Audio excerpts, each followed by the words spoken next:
Welcome to Great Aspirations, Wealthspire Advisors podcast series on life, wellness, and financial advice.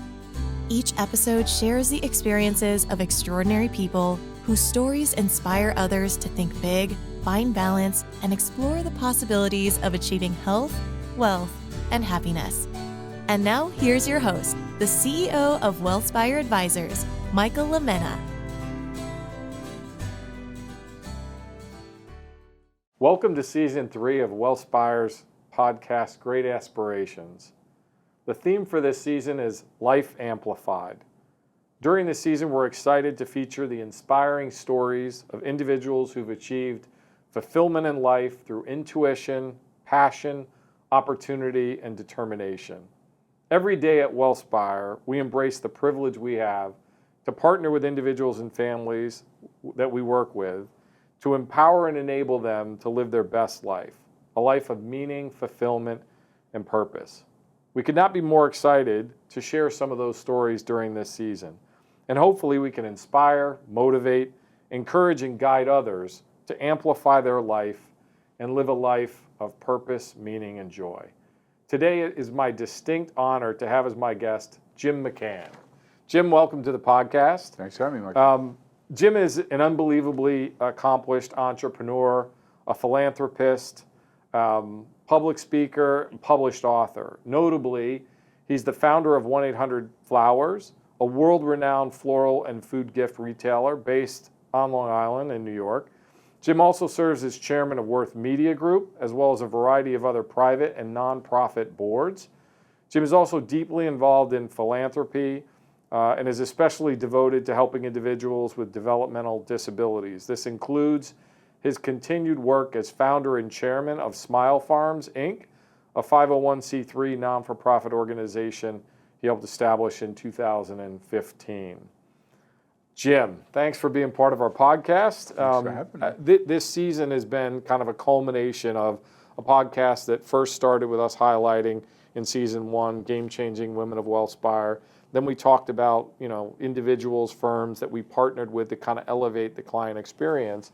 Now we're getting to the core of our business, which was really working with individuals and families. Mm-hmm. We get to know them, understand their hopes, their dreams, their fears, what matters most to them. And we want to kind of highlight people that have really kind of amplified life and lived it to its fullest. And when I think about your background, experience, all the things you've accomplished, I know there's a lot to tell in that story, but I'd like to start at the beginning. When I look back, the story of how you started 1-800-Flowers and your subsequent path to becoming an author, speaker, philanthropist, the success that you've had was really grounded in kind of your upbringing. You were the oldest of 5 siblings in an Irish-American family.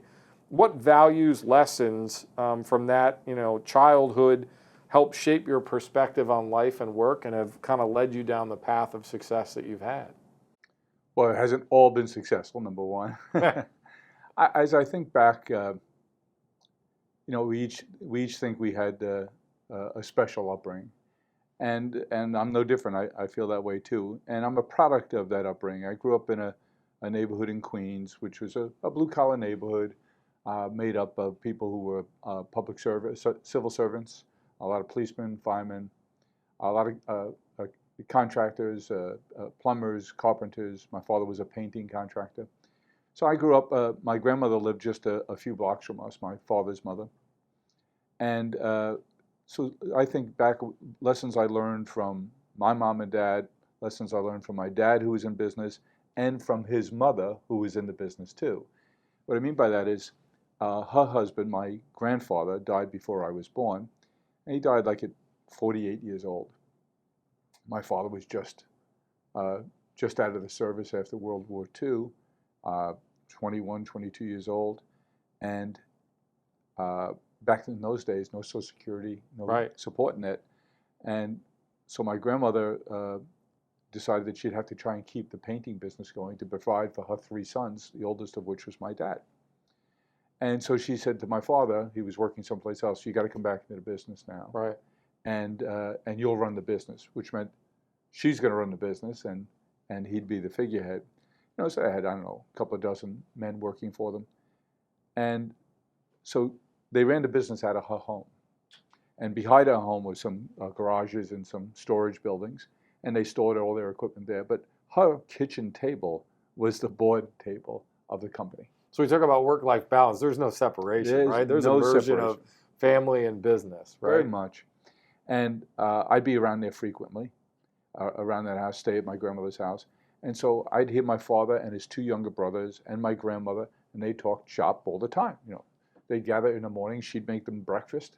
The men would wait outside, they had a coffee machine outside, and when they were done, they talked about, okay, what jobs we have going on, where are you going, you got to take this here, you got to take that there. And I was a fly on the wall. So you're seeing that entrepreneurial, all the time. Yeah. In a family business and the struggles that can be. So I was getting an education there, and I didn't realize it. Right.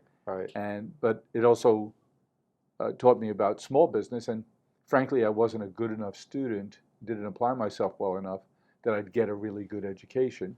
I thought I got an education, but not a business education. I thought I'd become a policeman.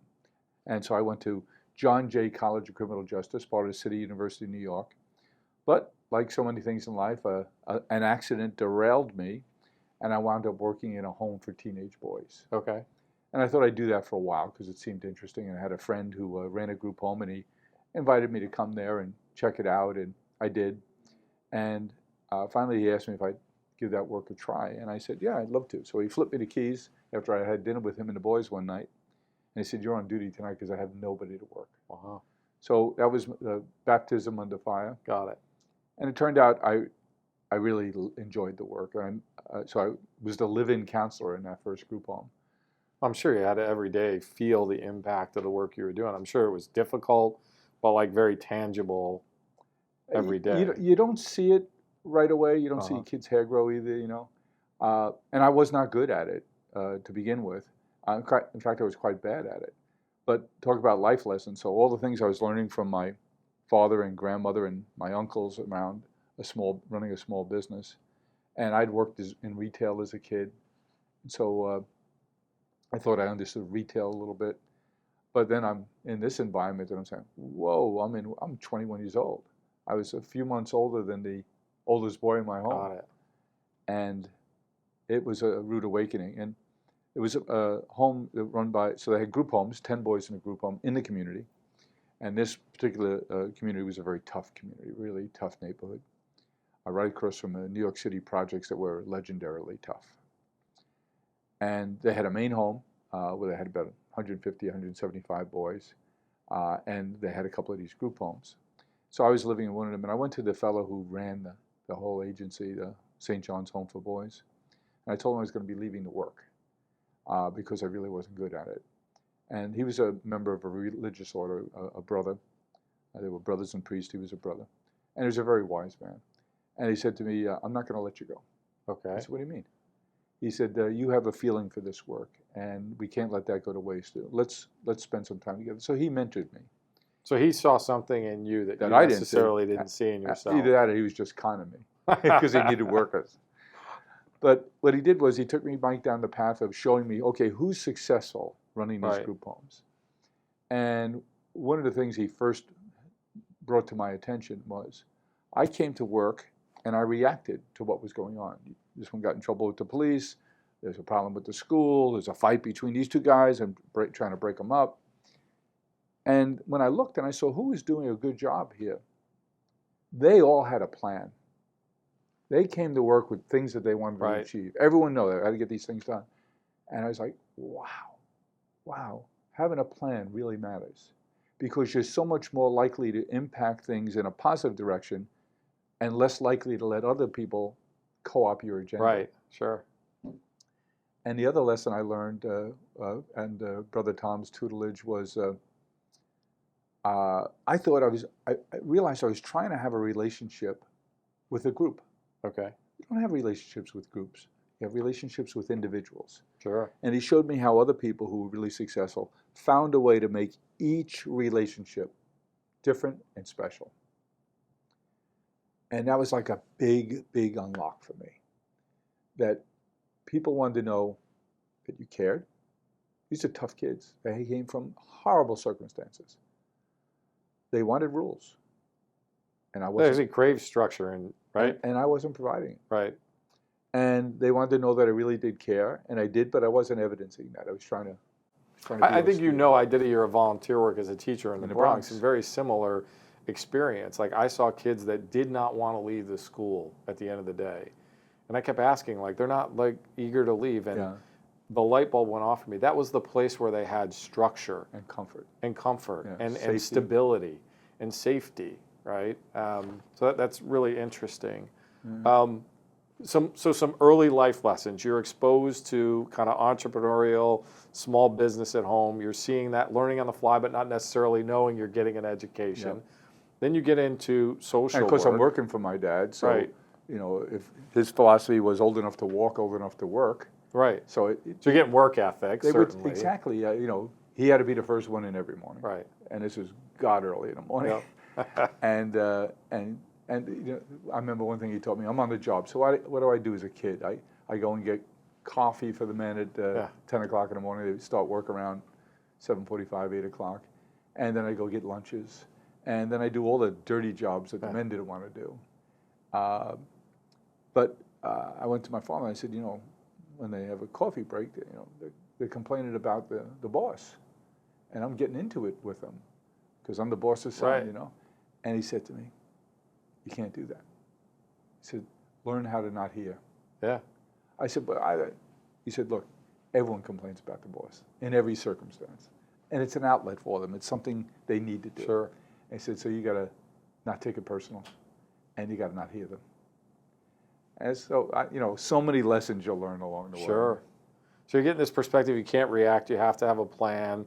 You got to allow people that space to like vent their frustration. And you got to build relationships. With individuals, right? Not with organizations. I'll give you an example. Yeah. Where we grew up, we had a single family home, but a very small piece of property. And we had a little bit of a backyard where nothing ever grew. Right. It's a little patch of dirt, maybe 10 by 20. But my mother every spring would try and get a garden going. Sure. It wouldn't last. So she's planting some things one day, and I stop to visit her before I go to work. I start work at 4 o'clock to midnight. I then sleep over and get up in the morning, get the kids out, get them out of the house. They're supposed to go to school. Some went, some didn't. And I said to her, you going to use those last 6 tomato plants there? She goes, no, I ran out of space. I said, you mind if I take them? So we had a little spit of land that we parked the car on behind our group home so that it wouldn't get stolen every couple of weeks. Right. We had a station wagon there. That's so long ago we had station wagons. Oh my God. Now they're SUVs. Yeah.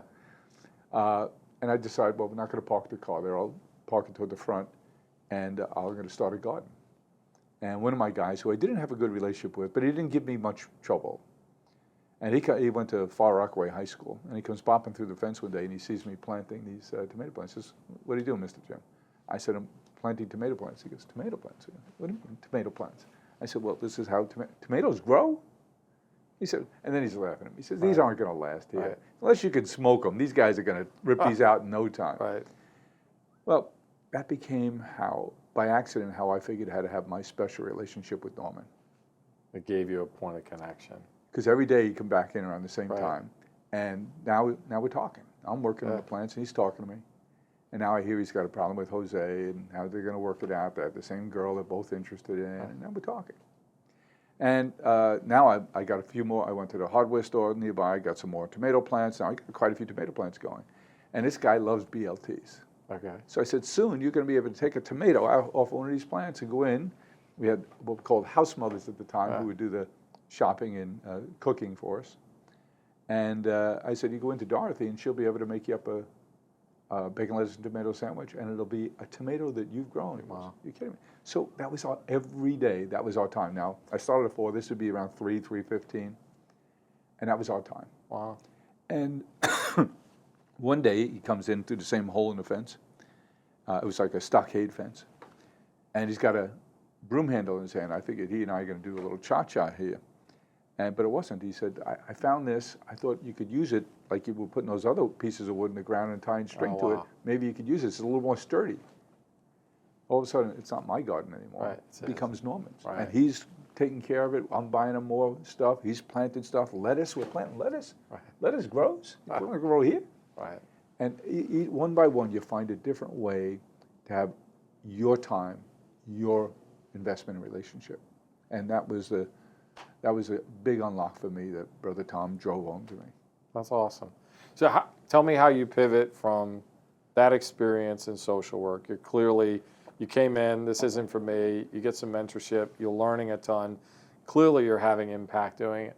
How do you pivot to 1-800-Flowers and getting into that? Well, I mean, how do you get into the floral business? I mentioned to you that I worked in retail as a kid. Yep. I worked for many years in a men and boys clothing store. Yep. And I loved the experience because it was social. And it taught me how not to be shy. Okay. Because I was a shy kid. I'm still in recovery. But working in retail, you're working on commission. You don't interact with customers, you're going to starve. And plus, it was social. All the young guys who worked in the store. It was a big store, and it was social. It was fun. Sure. And we had contests. We just made it a good, fun experience. And so I understood retail. But working in the not-for-profit world is fun and rewarding, and it was terrific for me in terms of my own growth and understanding and feelings about relationship. But you starve. Right. And I'd married very young. Mary Lou and I started a family very young, and it was tough. Now, I've been promoted now. I'm now the administrator of the place. I'd been promoted to run a group home, then I ran all the group homes, then I was running HR, and then I became the administrator. And at a very young age. So it wasn't that 24/7 job it was when I was living in and running direct care. Got it. I was bartending on Friday and Saturday nights on the Upper East Side to supplement my income. Sure. And one of my customers who would stay late on Saturday night would chat with me across the bar while we were getting ready to close up, owned a flower shop across the street. And he told me he was going to be selling it. I said, really, Nick, what are you going to do? He says, well, I got this other business idea. And so I said, well, flower shop, thinking to myself, back in my neighborhood in Queens, there's a guy who has a big, successful flower shop. He seems like he's doing pretty well. You're working with the public. So I said, Nick, do you mind if I come work there a couple of Saturday afternoons before I go to the bar? He said, no, not at all. Why? I said, because maybe I'm your buyer. Wow. So I said, I did that for a few Saturdays, and I thought, I could figure this out. I learned this is a nice business. A little bit of a shop, about twice the size of this room. This is what I love, because like your willingness to see that as a potential opportunity is grounded in growing up in a household where you saw a small business, you're in that ecosphere, you're working in it, right? The experience you have with retail, and I feel like so many people today want everything to be on a linear path, right? I get job A, and then I get promoted, and then I get for a this. lot of people it is. Sure, but like I look at that, like it is a tapestry, and all those experiences you had lead you to a place where you're economically saying, I need maybe a different opportunity set. Well, what did your year in the Bronx change in you? One, it expanded my visibility into the world. I didn't grow up wealthy. In a very modest family in upstate New York. I was fortunate to go to Notre Dame with a lot of financial support to be able to have it. Did they play a recent football game? They did. Unfortunately, it didn't go the way I wanted. They played the first quarter, right? We played the first and some of the third and fourth. The second, we didn't really play very well. But Notre Dame expanded my view of what was possible. Mm-hmm. Going and doing a year of volunteer work in the Bronx grounded me. I remember, like you talked about, like the gentleman with the tomatoes, and do they grow on? How do they grow on lettuce? I remember teaching. I taught language arts to 4 classes of 9th graders, and I taught Mending Wall, the poem, and I saw that the kids, it wasn't connecting. Yeah. They had never had the experience of what a classic New England stone wall was like. So you have a picture in your mind. They don't correct. know what you're talking about. Yeah. So it opened my eyes to the fact that, like, one, there were people that didn't have a fraction of the opportunity that I was afforded, the experience that I'd had, and I certainly hadn't lived, a very modest, upbringing, but that, and then, like, look, I valued, much like you, the tangible impact I was having on the kids that I taught. What I struggled with, which led me to kind of Wall Street, was I was looking for a meritocracy. I didn't think I could thrive in an environment where if you worked harder and delivered greater results, it didn't correlate to a reward. So I felt like I loved the impact I was having on kids. I loved the idea of education, right? Being able to, share knowledge and do all that. And I think teaching has always been a part of my career. Like since it's always been a current theme. But, I learned a lot, but was ready for something else to be able to like inform what's my path. Yeah. And it feels like you had all these experiences. I don't think you would have seen the opportunity or been open to that possibility of like, I'll be your buyer. I mean, think about that. You have a lot of financial responsibilities. And so, really interesting to see that. And because of the path I'd been on thinking about career or not thinking about career, I didn't go to, schools that would give me an entree into a business and go to work in Manhattan with these Wall Street. It was foreign to me. And so the good news is I learned a lot about small business. The bad news is that was my point of reference. I didn't even think about what else you could do. Yeah. So good and bad. Sure.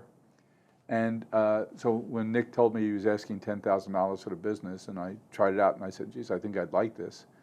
I kept my full-time job at St. John's for many years after I bought that first flower shop. And by the way, he told me $10,000, and I'm thinking, this is a sign from God. Because I had a building in Brooklyn that I had bought and fixed up and just sold, flipped it. And I had a $10,000 profit in it. I thought, this is aligning in too weird a way. Yeah, sure. That's great. So tell me about more of that entrepreneurial journey. You see the opportunity. You have it in you based upon all your experience to take a different level of risk, but you de-risk it by keeping the other job. Talk to me about that art. I had a couple of kids and a wife. We bought a very small house and had a mortgage. Sure. So I had to be able to pay that. I couldn't roll the dice. And I would tell you, if I objectively look back, I stayed at St. John's too long. Okay. Because I loved it. Yep. I loved especially the people I worked with. They, they become family. And it was my security blanket. Sure. If I spent a lot of time thinking about all the mistakes I've made in life, and that was one. I stayed there too long. I didn't go all in when I should have on the flower business. But when I got into the flower business, Mike, I bought that shop with the idea that I would build a business, not just become a florist, which of course I became. Sure. But I wanted to build a business. So I opened up the second store 6 months later. Wow. And every 6 months for a while. You had a plan. Well, right? I wanted to grow. I didn't have a plan. I wanted to be in a business. And then I had 40 flower shops and realized there's no economy of scale in this, and it's really hard. Right.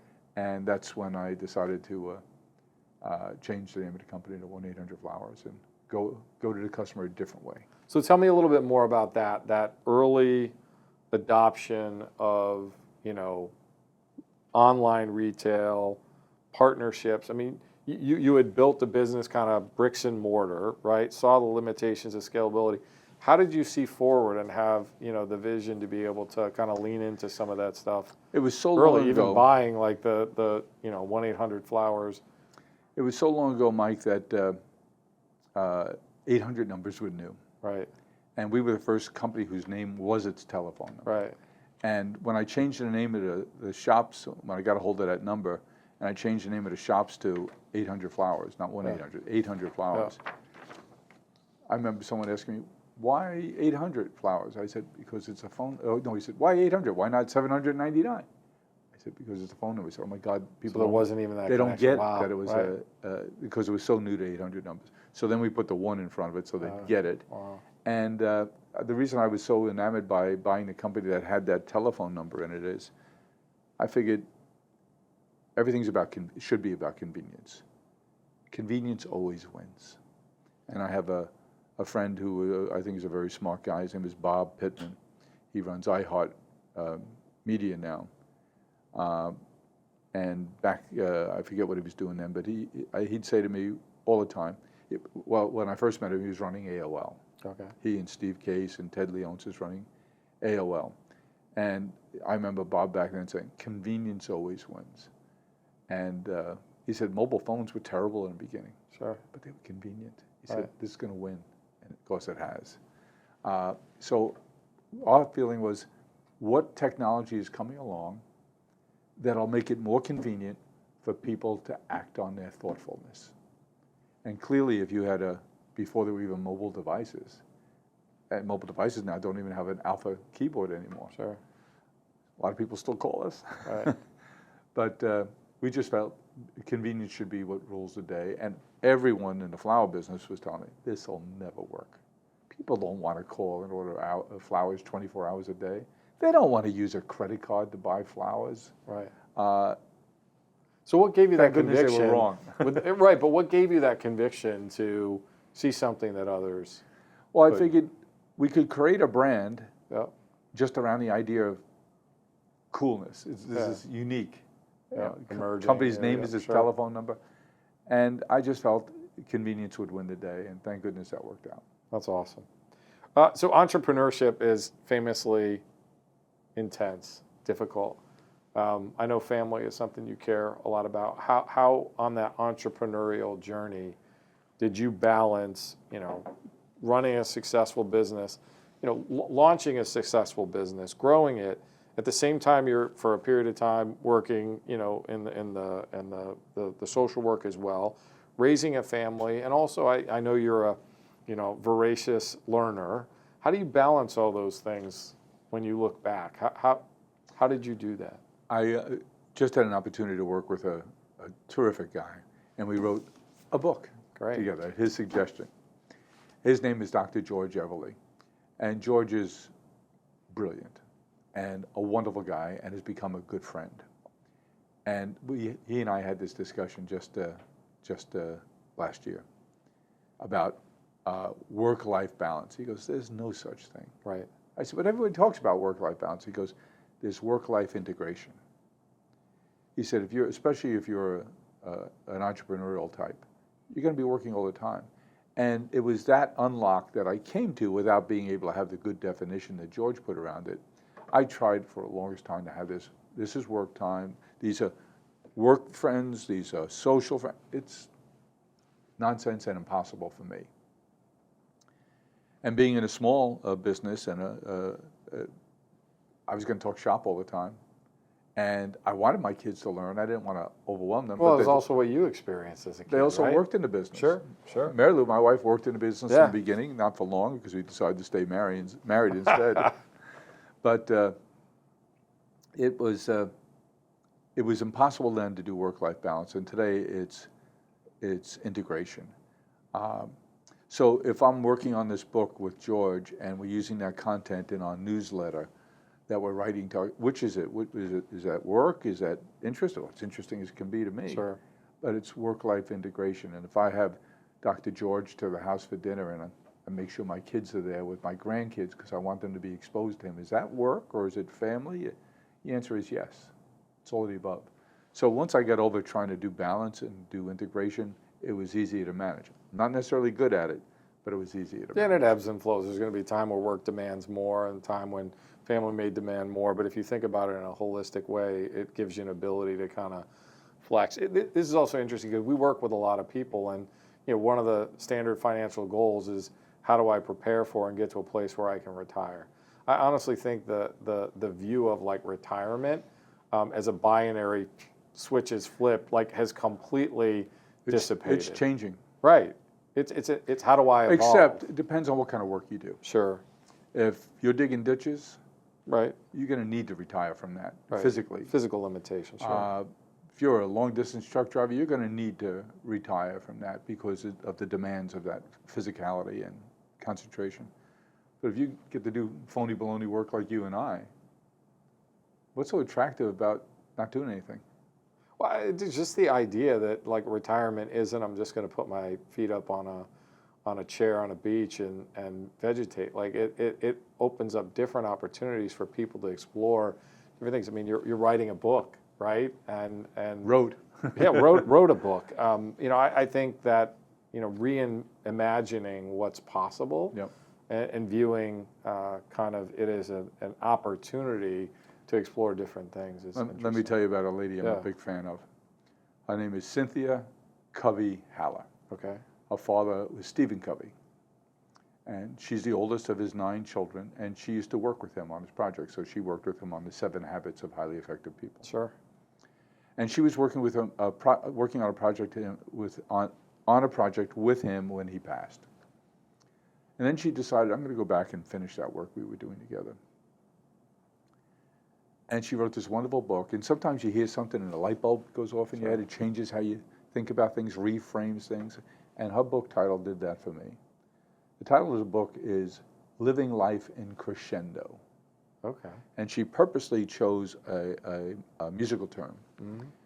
And if you think about it, it can be described pretty simply. And it talks exactly about what you're speaking of now, which is how the idea of retirement is changing. You know, retirement as a concept really is only as old as the 1930s. Sure.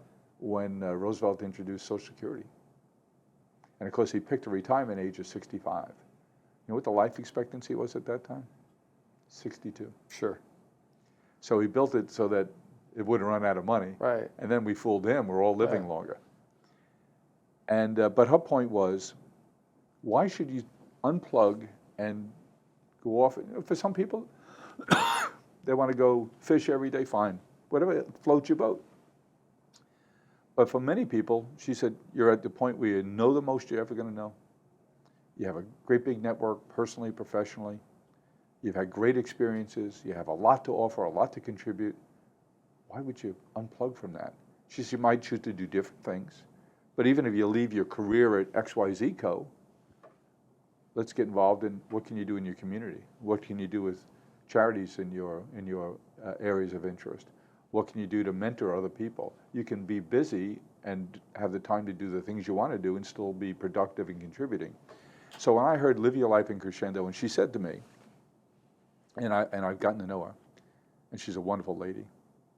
She said, we can choose to live our life in diminuendo, dun, dun, dun, dun, or you can choose to live your life in crescendo, dun, dun, dun, dun, and I choose crescendo. I like it. I want to learn more. Sure. I'm curious. I want to meet more people. I want to have more experiences. I want to go out in a blaze. I love it. I mean, we talk about life amplified. I use that term a lot. I mean, to me, it's living it to the fullest. It's maximizing the opportunities. It's not about I need to get to a number so I can, retire. It's, the wealth that we deal with. We're blessed to work with clients that have built material wealth, but that is a means to living a life of purpose, meaning, and fulfillment. It's not the end goal. You mentioned philanthropy. I know that's a core value for you and your family. I know you're on several boards. You're outspoken about your passion for helping people and supporting communities. I mean, you've mentioned a number of things. Maybe that partly gets back to some of your work in the social workspace early on. Talk to me about what's important to you and your family from a philanthropic standpoint. Well, you asked about, the lessons I learned accidentally growing up, and one was from my parents, and that is I'm the oldest of 5. My middle brother, Kevin, was born with a developmental disability. So he was going to need care for the rest of his life. He couldn't live independently. And back then, 1950s, it was the dark ages of attitudes and service in the community for people with disabilities. A lot of people hid it. They didn't talk about it. I remember my brother was victimized a lot in the neighborhood we grew up in, and I was always having to go to protect him. Sure. And kids could be awfully mean. So much of that has changed now for the better. Yeah. And I remember my parents struggling to find what could they do is there a school program? This is before there was special ed. And then it was the earliest days of special education in some places. And they were at wit's end of what to do. They didn't have means. And what do we do to provide for Kevin? And I remember how painful that was. And they would rent a room in a church center, like a community room, and they'd invite other families in the neighborhood who they knew had someone with special needs in it. And I remember it'd be like a Saturday morning, and they'd get together, and there'd always be a big pot of coffee brewing. And I always remember they were all smoking all the time back then, my parents included. And it was a chance for them to get together with other people and share a common experience. Sure. They were all struggling.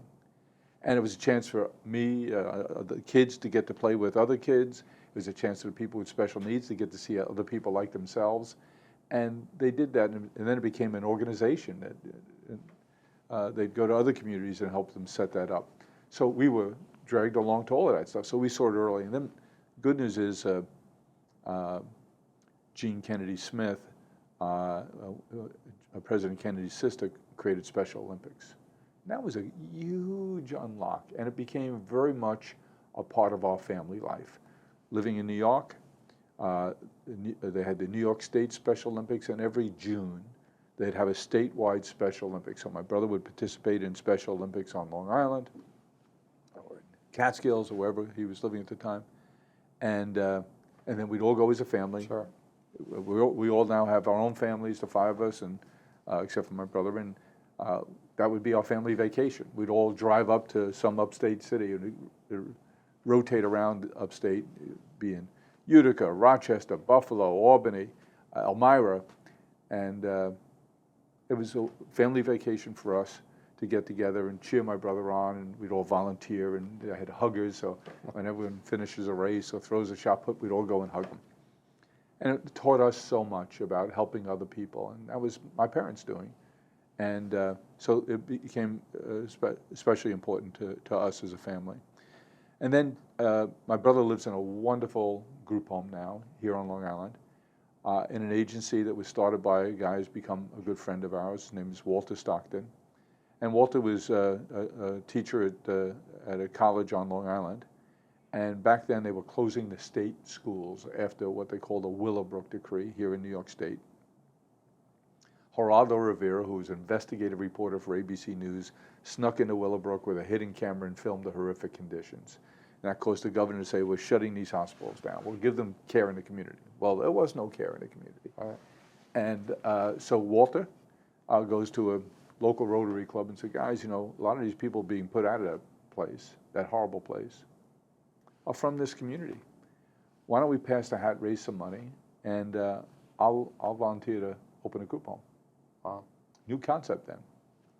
So they did, and he got a $10,000 grant from Geraldo Rivera's Make-A-Wish Foundation that he had created, and they opened up a group home. Fast forward today, my brother lives in one of their 150 group homes, and it's a wonderful place, and he gets wonderful care, and he's part of a wonderful community, and we're very active with that agency. It's now called Connection.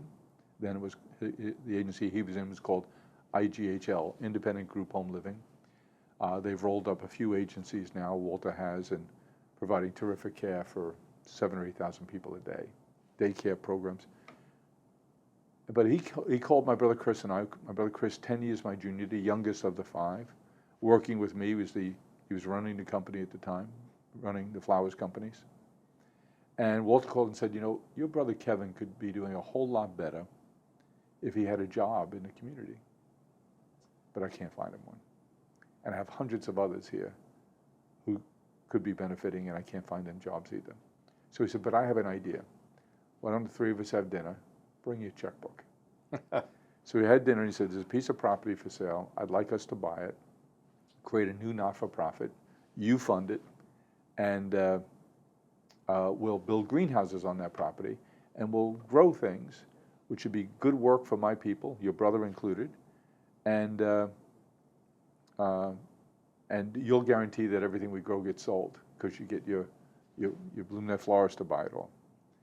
So we agreed, and that'll be 10 years ago this year. That's amazing. And fast forward, so that's Smile Farms. At Smile Farms, Yep. and we have a dozen or so campuses now. We have about 500 people who work for us full time, growing things, flowers and plants. Not so much flowers anymore, but plants and foodstuffs, because so many wonderful restaurateurs want really fancy herbs and microgreens and stuff, so we're growing that for our restaurateur partners. And now they're helping hire our people and giving them jobs in their restaurants and teaching them in the restaurants. And we had one guy who went to work for a famous chef with one of the best restaurants in the world called Kraft in Manhattan on East 19th Street. It's a terrific restaurant. And Tom Colicchio is the chef owner. And he has about 5 or 6 of our people working in Kraft. And one of them just got promoted last year to work on the cooking line. Oh, wow. And it was a big deal. Tom does a his general manager does an all-hands meeting before dinner every night. And it's a lot of staff there. Sure. And they all gather around the front of the restaurant, and they announce, who's coming in that night, what's on the menu, and this young man was announced that this will be his first night on the cooking line, and they had never heard him speak before. And he gave a little speech about how this was the greatest day of his life. Oh my God. And he told me it wasn't a dry eye in the house. Sure. Well, like that gets back to, we talk life of purpose, meaning, fulfillment. Here are people that are given an opportunity to contribute, right? To do work that is meaningful and gives them a sense of purpose. Like, I just love that. His mom told me the story about the first day he worked out of Smile Farms. He got a job at Kraft. Right. And she said, here he is, 6'2", and he's standing in front of me when he came home from work, jumping up and down, clapping his hands, because he said, I worked my first day in my new job. And she said he just kept jumping up and down, and crying and clapping. That's awesome. That's impact. So I mentioned earlier the theme of this season is, great aspirations is life amplified, and the journey we all take trying to find, identify, live a life of purpose, meaning, and fulfillment. What does that look like for you? You've got unbelievable experience. You've done so many different things, had impact in so many different ways. When you think about a life of purpose, meaning, fulfillment, what does that look like? It looks like what I do. Maybe not in the degrees and proportions of what I do, but look, Smile Farms, there's a lot of selfish elements in there too. My brother's doing better because we've done that. Several guys in his group home are doing better because they're at Smile Farms. The lessons I learned that I didn't realize I was learning from my parents about taking care of other people, creating communities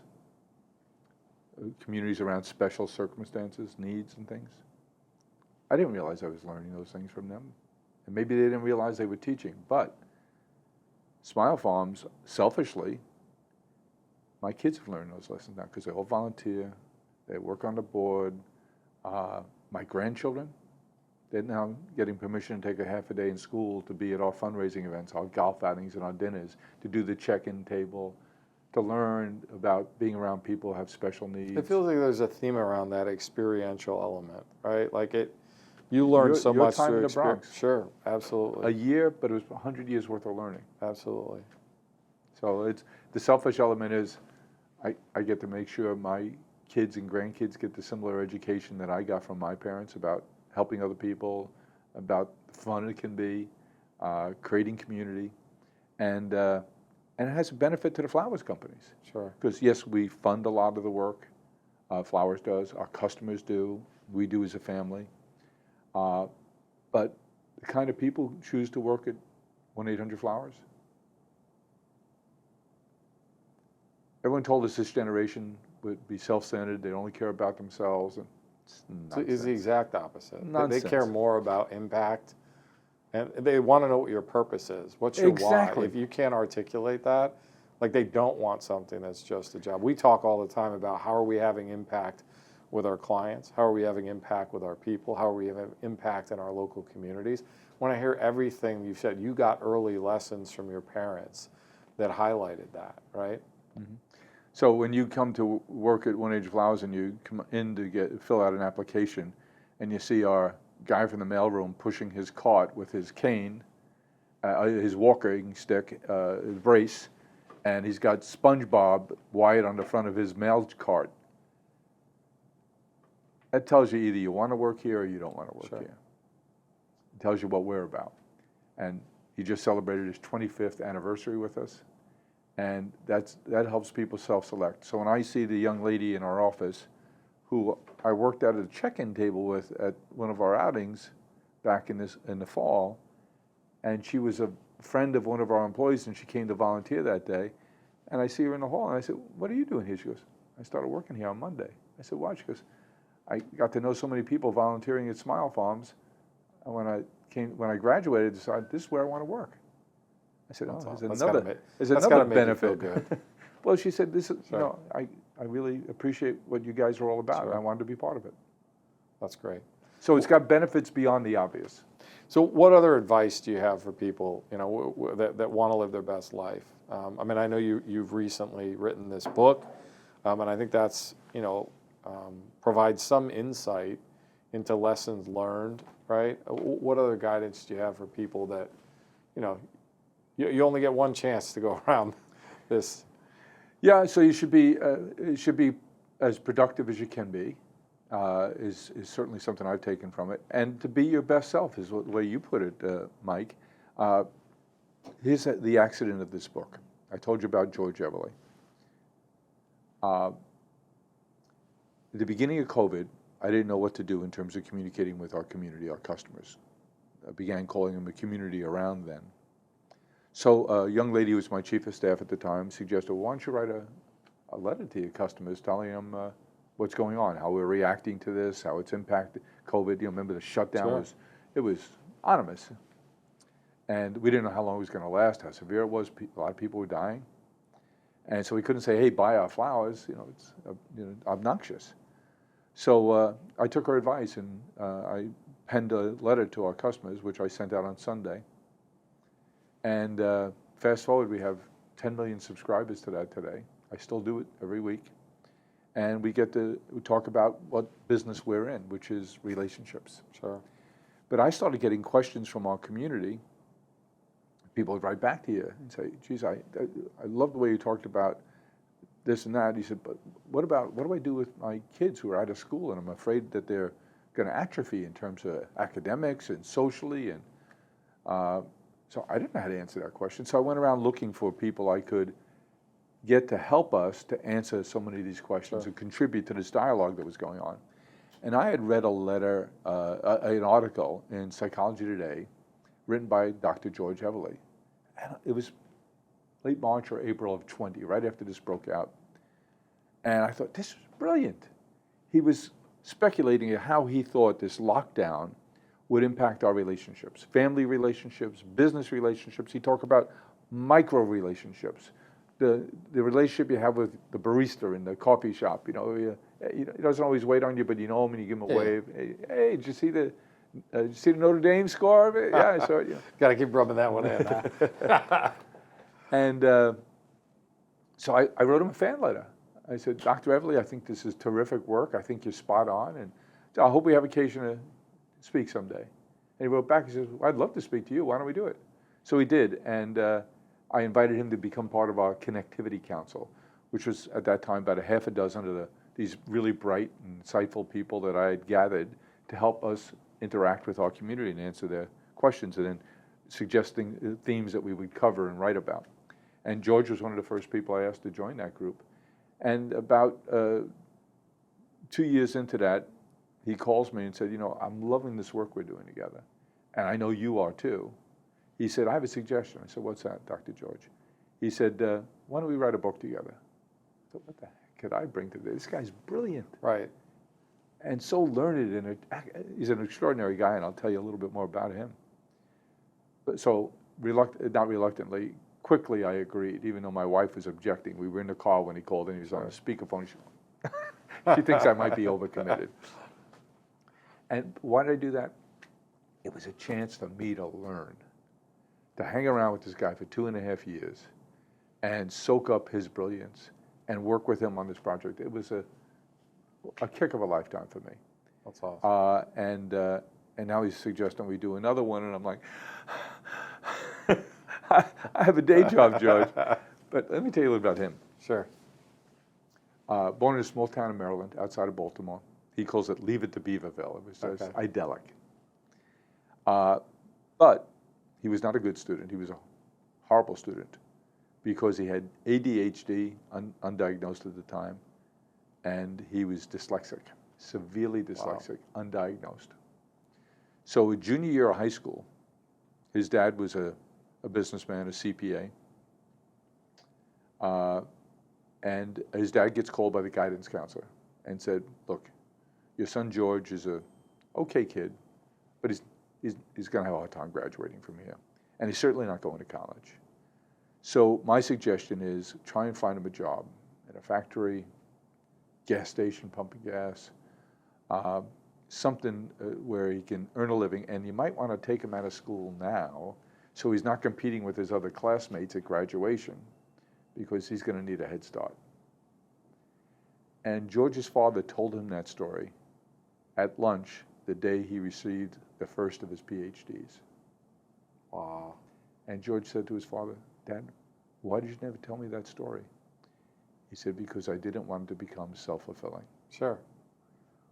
Someone puts a cap, a limit on what you, and it becomes. And George, got diagnosed. He talked his way into college, graduated from high school, talked his way into college, and figured out in college and got properly diagnosed with dyslexia. So he learned how to rewire his own brain to be able to do work. And he is a brilliant academic.